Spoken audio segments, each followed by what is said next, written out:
nouveau bilan lecture et c'est parti. On commence chez Delcourt Tonkam avec le premier volume de Au bout du chemin, un titre qui sera terminé en 3 tomes et un thriller qui me tentait beaucoup. J'ai absolument adoré ma lecture. On traite de sujets très difficiles dans ce titre.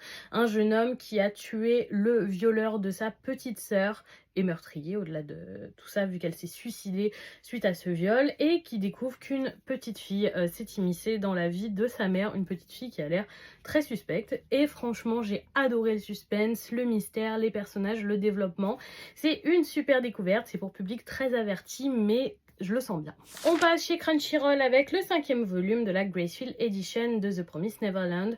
Si vous me suivez depuis un moment, vous savez que c'est tout simplement mon manga préféré et c'est un véritable bonheur pour moi de le relire dans cette toute nouvelle édition Gracefield que je trouve très jolie. Ce tome est en plein dans Goldie Pound. On arrive sur à peu près la fin de l'arc. L'arc se terminera dans le prochain avec cette lecture. C'est un de mes arcs préférés et c'est toujours autant un bonheur de le lire. C'est pas mon manga préféré pour rien et je le recommande hyper fortement.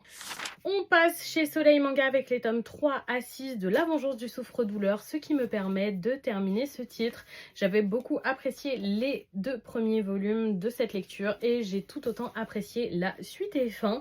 C'est vraiment une lecture que j'ai trouvée incroyable. On est sur un côté un peu thriller, mais on a su m'étonner avec plus d'un rebondissement au fil de cette lecture. Une histoire de vengeance, comme vous en doutez, une personne harcelée qui devient professeur et qui se retrouve avec la fille de son harceleur dans sa classe. Se vengera-t-il via elle ou non? C'est ça que vous découvrirez dans cette lecture. C'était vraiment super, un très bon suspense, de très bons rebondissements et globalement j'ai beaucoup aimé le message véhiculé et toute cette lecture, j'ai adoré. On termine ce bilan lecture avec le premier volume de Iraes, La fin du voyage, édité chez Akata et terminé en 3 volumes. Et je dois dire que j'étais déçue de cette lecture. Je comprends qu'elle plaise autant parce qu'entre le côté fantastique et Dieu qui est très bien amené et le côté deuil et mort qui est aussi très intéressant, mais je me suis beaucoup ennuyée à la lecture. Je trouve que dans ce premier tome il ne se passe vraiment pas grand chose et que tout est globalement très mou et c'est dommage, mais je ne vais pas poursuivre cette lecture. Et voilà pour ce bilan lecture. Dites-moi si vous avez lu certains de ces titres ou si certains vous tentent, je serais curieuse de vous lire dans les commentaires et surtout je vous souhaite une bonne soirée tout le monde.